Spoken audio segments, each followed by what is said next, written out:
Hi hello నమస్తే welcome to hit TV. నేను మీ శ్వేత గంగాధర్. ఈ రోజు అయితే చాలా విషయాలు మాట్లాడుకుందాం. ప్రస్తుతం మనతో పాటు ఉన్నారు ప్రముఖ సోషల్ యాక్టివిస్ట్ కృష్ణకుమారి గారు ఉన్నారు. ఒక్కసారి వారి మాటల్లో తెలుసుకుందాం. మేడం నమస్తే. నమస్తే. ఎలా ఉన్నారు? సో నా ఉద్దేశం ప్రకారం మేడం ఎట్లా అంటే ఒక అప్కమింగ్ హీరో, ఒక స్టార్ హీరో అయ్యే ఛాన్సెస్ ఉంటే చాలా వరకు ఓపిక్గా ఉండి కొన్ని స్టైల్స్లో అంటే తనకంటూ ఒక బాడీ లాంగ్వేజ్ లాంటివి ఉండాలి తప్ప ఏదైతే చంద్రహాస్ మనం చూస్తూనే ఉన్నాం, నిన్న చాలా సోషల్ మీడియాలో వైరల్గా మారుతున్నాడు. తన లాంగ్వేజ్ కావచ్చు, బాడీ లాంగ్వేజ్, యాటిట్యూడ్, తను పాటలు పాడడం లాంటివి చాలా చేస్తున్నాడు. సో హీరోలకు అలాంటివి అవసరమా అసలు? ఇప్పుడు ఇంతకుముందు సినిమా చేసినప్పుడు కూడా అతను ప్రీ రిలీజ్ ఈవెంట్లో వాటిలో చాలా యాటిట్యూడ్ చూపించాడు. అసలు ప్రతి మనిషికి ఒక యాటిట్యూడ్ ఉంటుంది, ఉండాలి కూడా. అయితే ఆ యాటిట్యూడ్ ఎలా ఉండాలంటే మితిమీరి ఉండకూడదు, విమర్శల పాలయ్యే యాటిట్యూడ్ ఉండకూడదు. అయితే ఆ పిల్లోడు చాలా ఓవర్ యాక్షన్ చేస్తే యాటిట్యూడ్ ఏంటి, ఇంత ఇంత పిచ్చి యాటిట్యూడ్ ఏంటి, ఇంత తలబిరిసి ఏంటి, ఇంత తలపొగరేంటి అంటే యాటిట్యూడ్ వేరు, హెడ్ వెయిట్ వేరు. అవును. అయితే నీకు ఇంత తలబిరిసి ఏంటి అనే దానికి మాట్లాడేదానికన్నా యాటిట్యూడ్ అని మాట్లాడేసరికి ఓహో ఇదేదో బాగానే ఉంది అని చెప్పి, ఓ నాకు యాటిట్యూడ్ ఉంది, నాకు యాటిట్యూడ్ ఉంది, అదేదో మేధాశక్తి ఉంది అన్నట్లు ఫీల్ అయిపోయాడు ఆ పిల్లోడు. ఫీల్ అయిపోయి నాకు యాటిట్యూడ్ ఉంది అన్నారు కదా, అదే నా ఇంటి పేరు చేసుకుంటాను అన్నట్లు యాటిట్యూడ్ స్టార్ అని పెట్టేసుకున్నాడు. సరే ఈ యాటిట్యూడ్ స్టార్ ఎక్కడి దాకా వెళ్ళిందంటే, ఈ యాటిట్యూడ్ అది పిచ్చి ముదిరింది రోకలు చుట్టండి అన్నట్లు ఇంకా ముదిరిపోయాడు అనమాట. ముదిరిపోయి అసలు నాకు కొన్ని నెగిటివ్ క్వాలిటీస్ ఉంటేనే నన్ను యాటిట్యూడ్ అని పిలిచారు, నన్ను అన్నారు యాటిట్యూడ్ అని. అసలు కొంచెం దూరం వెళ్ళి చేస్తే నాకు ఇంకా పేరు వస్తుందేమో అనుకున్నాడు. అనుకొని ఒక బూతులతోటి ఒక పాట రాశాడు. పాట రాసిందే కాకుండా దానికి కంపోజింగ్ చేయించుకొని అది ప్రీ రిలీజ్ ఈవెంట్లో పాడాడు. పాడేసరికి ఈ అబ్బాయి ఈ పాట రాసింది, పాట పాడాలనుకుంటున్నట్లు, కంపోజింగ్ చేయించుకుంటున్నట్లు వాళ్ళ నాన్నకి తెలియదు అనుకోవటం ఒట్టి భ్రమ ప్రభాకర్ కూడా ఏమనుకున్నాడంటే, ఒక నెగిటివ్ పబ్లిసిటీలో నుంచి పాజిటివ్ రిజల్ట్స్ తీసుకుందాము అనుకున్నారు. అనుకొని వాళ్ళు కూడా సరే క్యారీ అని అన్నారు. అనేసరికి అంతా రెడీ అయింది. ప్రీ రిలీజ్ ఈవెంట్కి అందరిని పిలిచారు, కూర్చున్నారు. ఆల్ ఆఫ్ ఎ సడన్ ఈ పిల్లోడు వెళ్ళి నేను పాట రాశాను, నేను పాడతాను అనేసరికి జనాలు కూడా ఓ ఈ పిల్లోడి దగ్గర ఇంత ఆర్టిస్టా ఈ పిల్లోడు, ఇంత ఆర్ట్ ఉందా ఈ పిల్లోడి దగ్గర అని, ఇదేదో బాగుంది అని చెప్పి ఒక పాజిటివ్ మైండ్ తోటి వింటం మొదలెడితే ఈ మ్యూజిక్ ఈ గోల్లో ఫస్ట్ ఎవరికి అర్థమైనట్లేదు, ఏదో డిఫరెంట్గా ఉన్నదే అనుకున్నారు. కానీ ఆ డిఫరెంట్ అనేది కాస్త బూతులుగా మారేసరికి ఎవరికి వాళ్ళు ఒక రకంగా స్టన్ అయ్యారు. కానీ ఇప్పుడు మన ఎవరన్నా భోజనానికి పిలిచారనుకోండి, ఎవరింటికన్నా వెళ్ళామనుకోండి, భోజనం బాగాలేదనుకోండి, ఏదో కర్మగాలి వచ్చాము తినిపోదాం అనుకుంటారు తప్పితే భోజనం బాగాలేదండి, ఎవరండి వంట చేసింది, కొంచెం వంట నేర్చుకోవచ్చు కదా, అవసరమైతే నేను నేర్పిస్తాను కదా అని అనం కదా. ఇంకొకసారి వాళ్ళ ఇంటికి భోజనానికి వెళ్ళకుండా ఉంటాం, అంతే కదా.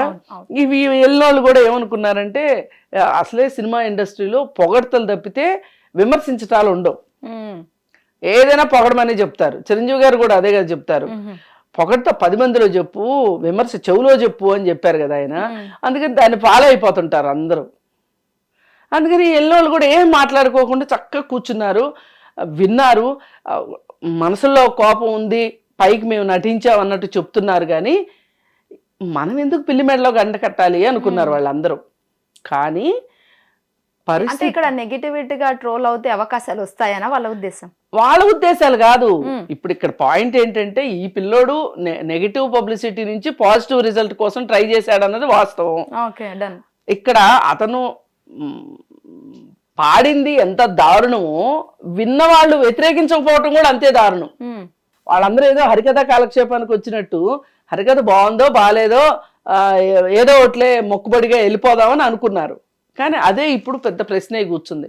సరే ఆ పిల్లోడు అంటే ఆ పాడినోడు చిన్నపిల్లోడు, పోనీ వాడికి పెద్దగా తెలియదు అనుకుందాం, మీకేమైంది, మీకేమొచ్చింది అని మాట్లాడుతున్నారు. అని ఇది వ్యాలిడ్ రెస్పాన్స్ జనాల దగ్గర నుంచి వస్తుంది కూడా. ఏమి జేడి చక్రవర్తి ఎలా కూర్చున్నాడు, జయంత్ ఒక మంచి డైరెక్టర్గా పేరుంది, ఆయన ఎలా కూర్చున్నాడు, ఇంకొక ఆయన ఎవరో ఉన్నాడు, చోటాకే నాయుడు ఫ్యామిలీలో కూడా ఎవరో ఉన్నారేమో అని అనిపించింది. సరే వీళ్ళందరూ ఎవరూ ప్రశ్నించలేదు అనేది. అలాగే ఆ హీరోయిన్కి తెలుగు రాదు, ఆమెకు ఎవరో ట్రాన్స్లేట్ చేసి చెప్పారు. చెప్తే ఆమె కూడా ఏం పెద్ద ఆశ్చర్యం ప్రకటించలా. వీళ్ళందరూ ఏంటి అంటే మర్యాదస్తుల లక్షణం ఇది. మర్యాదగా ఉండాలి, మర్యాద లేకపోతే ఎట్లా? ఓ ఫంక్షన్కి పిలిచినప్పుడు మిమ్మల్ని మర్యాదగా వాళ్ళు పిలిచినప్పుడు మీరు మర్యాదగా వ్యవహరించాలి. అంతేగాని ఇది కాదు అది, అది కాదు ఇది అని మీరు ప్రశ్నించడం ఏం కరెక్టు అనే ఒక భావన ఇక్కడ కనిపిస్తూ ఉంది. పోతే ఆ పిల్లోడే పోతాడు, మనం ఎవరో బుద్ధి చెప్పడానికి అని. కానీ నెటిజన్స్ మట్టుకు బాగా రియాక్ట్ అయ్యారు. బాగా రియాక్ట్ అయ్యి గట్టిగానే మాట్లాడారు. ఎందుకంటే బూతుల సంస్కృతికి ఓపెన్గా ఇప్పుడు ఒక నలుగురు కూర్చుని బూతులు మాట్లాడుకుంటూ ఉంటారు, దానివల్ల పెద్ద ప్రమాదం ఉందని నేను అనుకోలేదు. కాకపోతే పిల్లల ముందు మాట్లాడకూడదు అనేది, ఒకప్పుడు పిల్లల ముందు కూడా మాట్లాడేవాళ్ళు పెద్దోళ్ళు, కానీ కాలం మారింది. ఇప్పుడు మనము ఒక ఫ్యామిలీ గ్యాదరింగ్లో బూతులు వినం పబ్లిక్గా ఓపెన్గా. ఒకప్పుడు ఉండేది, అసలు కొంతమంది నోరు తెరిస్తేనే బూతులు అనేవి ఉండేవి. ఈ పిల్లలు బూతులు మాట్లాడే విషయం మీద ఒక సినిమా కూడా వచ్చింది, జంధ్యాల ఒక సినిమా తీశారు. వాడు ఆ పిల్లోడు బూతులు మాట్లాడుతూ ఉంటే ఒక టీచర్ని కూడా, టీచర్లని ఏంటి పెద్దోళ్ళని ఏంటి ఎవరిని పడితే వాళ్ళని బూతులు మాట్లాడుతూ ఉంటే కొంత టైం అయిపోయిన తర్వాత అక్కడ వాడు మాట్లాడేది స్కిప్ చేసేసి బూతు అని వేసేవాళ్ళు. అంటే దానికి చివరిలోకి వచ్చేసరికి ఆ పిల్లోడిని టీచర్ మార్చాలని చూస్తాడు. కానీ పిల్లోడు కాదు మారాల్సింది, పిల్లోడి తండ్రి అనేది అర్థమవుతుంది. అర్థమయ్యి వాళ్ళ నాన్నను కూడా మారుస్తాడు ఆ మాస్టారు, ఎవరు నరేష్, సీనియర్ యాక్టర్ నరేష్. అద్భుతమైన సినిమా అది. అయితే ఆ మధ్య కాలంలో రెడీ అనే ఒక సినిమా వచ్చింది. ఆ రెడీ సినిమాలో చిన్నపిల్లోడు మాస్టర్ని పట్టుకొని ఇష్టారీతిని మాట్లాడతాడు, ఆడవాళ్ళని ఇష్టారీతిని మాట్లాడుతూ ఉంటే హీరో వాడికి బుద్ధి చెప్తాడు, సూపర్ మ్యాన్ లాగా వచ్చి. ఇదంతా ఏంటి దీని అర్థం? ఒక ప్రవర్తన కరెక్ట్ కాదు అన్నప్పుడు కరెక్షన్ ఇది. ఈ కరెక్షన్ అనేది జరగాలి ఎప్పుడైనా సరే. సరే ఇప్పుడు ఈ దీని దగ్గరికి వచ్చేసరికి అసలు ప్రభాకర్ ఎట్లా ఆ పాట దాని ఒక నెగిటివ్ వస్తుంది అనేది ఎందుకు ఆలోచించలేకపోయాడు అనేది ఇప్పుడు $1 మిలియన్ క్వశ్చన్. అవును. అయితే ఆయన ఏమంటాడంటే నాకు తెలియదు అని చెప్పి జేడి చక్రవర్తికి ఫోన్ చేసి చెప్పాడంట. నేనైతే నమ్మను. జేడి చక్రవర్తి నమ్మాడా లేదా అది ఆయన ఇష్టం, కానీ నేనైతే నమ్మను. ఎందుకంటే ఏదైనా సరే పిల్లలు రాసినప్పుడు ఫస్ట్ చూపించేది వాళ్ళ తల్లిదండ్రులకి, లేదంటే వాళ్ళ స్నేహితులకి, లేదు ఆ మ్యూజిక్ డైరెక్టర్ వాళ్ళు ఉంటారు కదా, వాళ్ళకైనా అసహ్యం అనిపించాలి కదా. అందుకే పాపం ఆయన ఏదో పుత్రోత్సాహం వచ్చేసింది అని అనుకున్నాడు. నా కొడుకు పెద్ద స్టార్ అయిపోయాడు, నాకంటే ఎత్తు అయిపోయాడు, నాకంటే స్మార్ట్గా ఉన్నాడు, నాకంటే ఏదో అనుకున్నాడు. కానీ పాపం ప్రభాకరు కాదు, ఆయనకి పుత్రోత్సాహం కంటే కూడా నిరుత్సాహమే ఇప్పుడు నెటిజన్ రూపంలో ఎదురైంది. బట్ అక్కడ కనిపిస్తున్నా కూడా ఆయన సీరియల్స్ లో కూడా చేసిందండి ఇమోషనల్ క్యారెక్టర్స్, ఒక ఫాదర్ క్యారెక్టర్ గాను, ఒక అన్నయ్య క్యారెక్టర్ గాను చేశారు. బట్ ఇవి ఈ మోరల్స్ అసలు తెలియదా, అసలు నేర్పించరా? నటన వేరు, వ్యక్తిగతం వేరు అనుకుంటారు. ఇప్పుడు వ్యక్తులు చాలా మంచి వాళ్ళు కూడా విలన్ క్యారెక్టర్స్ వేస్తూ ఉంటారు. అలాగే మామూలుగా హీరో క్యారెక్టర్ వేసే వాళ్ళలో కూడా విలనిజం ఉంటుంది. వ్యక్తిగత జీవితంలో వాళ్ళు విలన్లుగా ప్రవర్తించే అవకాశం ఉంటుంది. అందుకని పాత్రలు బట్టి కాదు, ఇక్కడ చూడాల్సింది ఏంటంటే ఒక తండ్రిగా నీకు అది తప్పు, ఒక మనిషిగానే తప్పు అనిపిస్తుంది. సరే మనిషిగా తప్పు అనిపించినా కానీ పక్క మనిషికి చెప్పాలి అంటే అసలు నువ్వెవరు నాకు చెప్పటానికి అంటారు. అదే ఒక తండ్రిని అయితే కొడుకు అనలేడుగా నువ్వెవరు నాకు చెప్పటానికి అని. ఇది ఆ పాత్ర తండ్రిగా ఎందుకు ప్రభాకర్ పోషించలేకపోయాడు అనేది ఇక్కడ $1 మిలియన్ క్వశ్చన్. అందుకే మనం ఏమనుకుంటున్నాం అంటే నెగటివ్ పబ్లిసిటీ నుంచి పాజిటివ్ రిజల్ట్ తెచ్చుకోవటం కోే వాళ్ళ ఉద్దేశం అనేది మనకి తెల్లం. అంటే పాజిటివ్ పబ్లిసిటీ కోసం కూడా మేడం ఎట్లా అంటే అతను ఎవరైతే చంద్రహాస్ ఉన్నాడో ఆయన పాట పాడి ఒక జర్నలిస్ట్ రియాక్ట్ అయినా కూడా ఆయన పైన సారీ చెప్పాలి అని చెప్పేసి కూడా ఆయన వీడియో చేయడం జరిగింది. చంద్రహాస్ వీడియో చేయాలి, అపాలజీస్ చెప్పాలి, లాయర్తో చూసుకుంటాను, కోర్టులో చూసుకుంటాను అని కూడా మాట్లాడు. మార్పు వస్తుంది, అసలు పాజిటివ్ రెస్పాన్స్ కనిపించట్లేదు. లేదు రాదు, ఆ పిల్లోడిలో రాదు. ఆ పిల్లోడిలో చాలా యాటిట్యూడ్ పెరిగిపోయింది. ఈ యాటిట్యూడ్ ఎంత దూరం వెళ్ళింది అంటే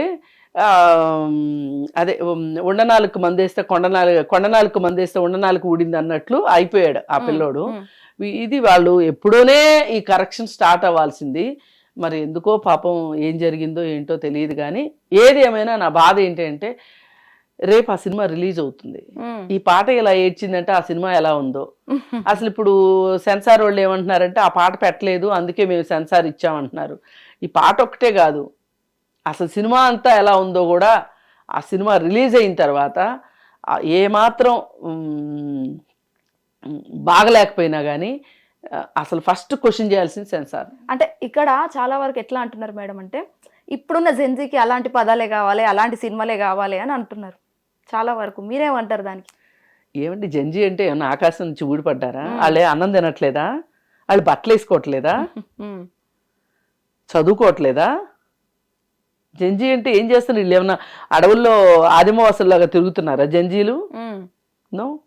ఇంకా మంచిగా అవ్వాలి, ఇంకా రెస్పాన్సిబుల్గా ఉండాలి, ఇంకా క్యారెక్టర్ బాగా ఉండాలి, ఇంకా రెస్పాన్సిబుల్గా తయారు కావాలి. ఒక మనిషి అంటే ఒక పక్క మనిషి పట్ల ఒక గౌరవం, ఒక మర్యాద ఇవన్నీ ఉండాలి. ఉండేటట్లుగా ఉండేవాడినే మనిషి అంటారు.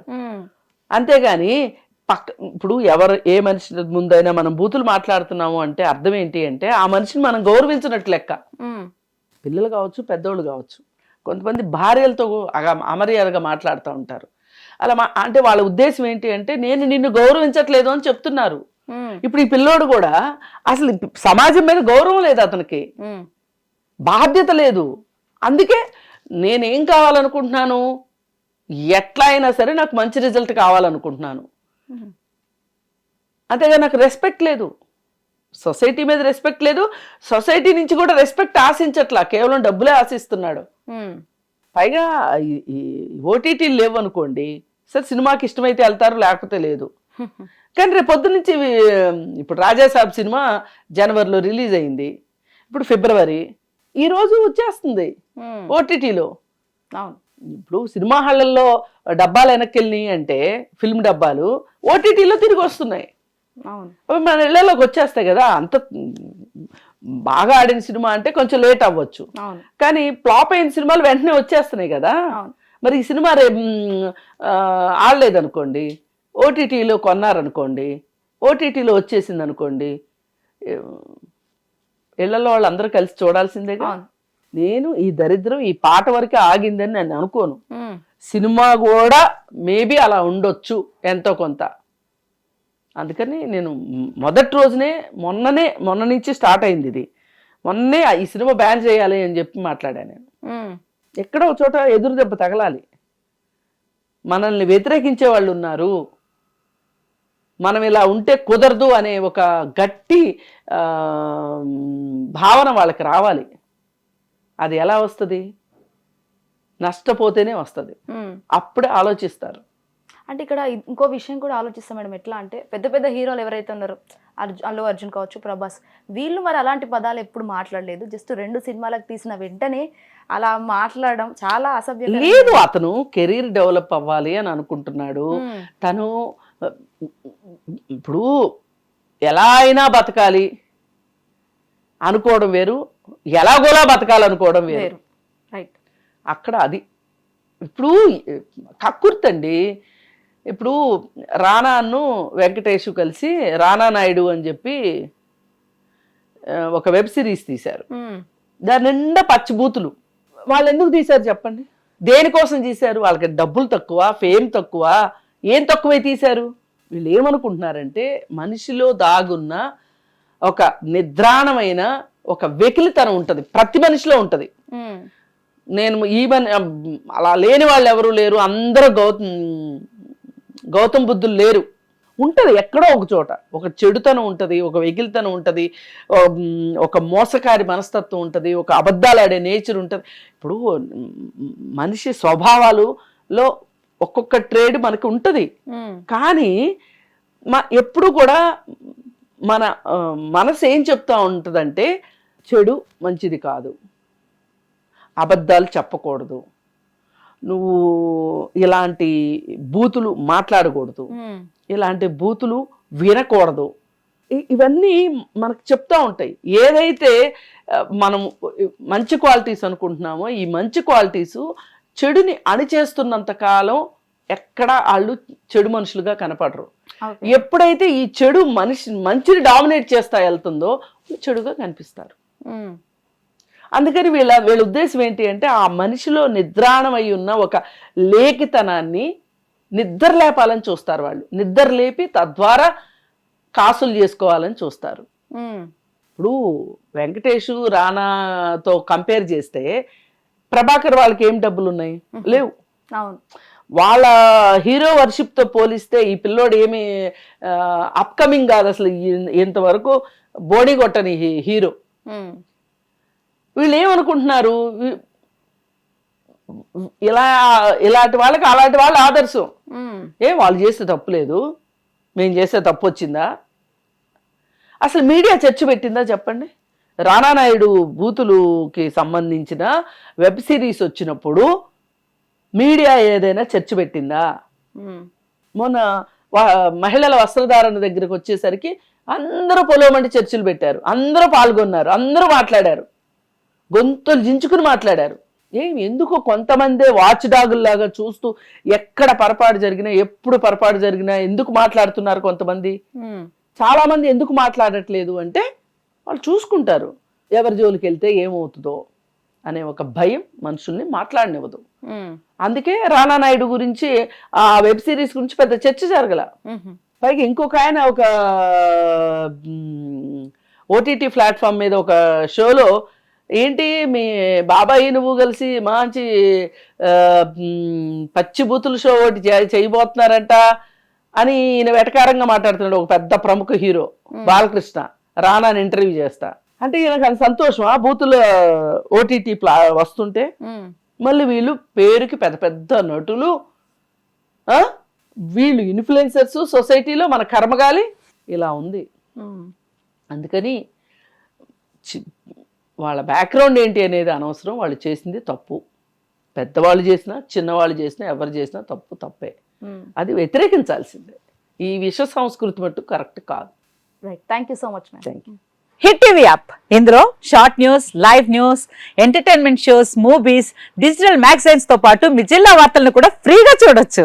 ఇంకెందుకు ఆలస్యం, వెంటనే హిట్ టీవీ యాప్ ని డౌన్లోడ్ చేసుకుని ఫ్రీగా ఎంటర్టైన్మెంట్ పొందండి. Hit TV app. Hit TV app. Please download hit TV app. Hit TV app ని ఫ్రీగా డౌన్లోడ్ చేసుకుని ఎంజాయ్ చేయండి. మీకు నచ్చిన ఎంటర్టైన్మెంట్ కోసం హిట్ టీవీ యాప్ ని ఫ్రీగా డౌన్లోడ్ చేసుకుని ఎంజాయ్ చేయండి. హిట్ టీవీ యాప్ ని డౌన్లోడ్ చేసుకుని ఆస్వాదించండి, ఆశీర్వదించండి. ఇంతమంది సెలబ్రిటీలు హిట్ టీవీ యాప్ ని డౌన్లోడ్ చేసుకోండి అని చెప్తున్నారంటే ఎంత మంచి యాప్ ఆలోచించండి. అమెరికా అమెరికా అమెరికా అమెరికాలో చదవాలనుకునే వాళ్ళకి విశ్వసనీయమైన పేరు మన శౌర్య కన్సల్టెన్సీ. UK లో 1 year masters, UK లో 1 year masters, 2 years work permit up to 5 years visa. Contact Saurya Consultancy. Contact 89851 89851.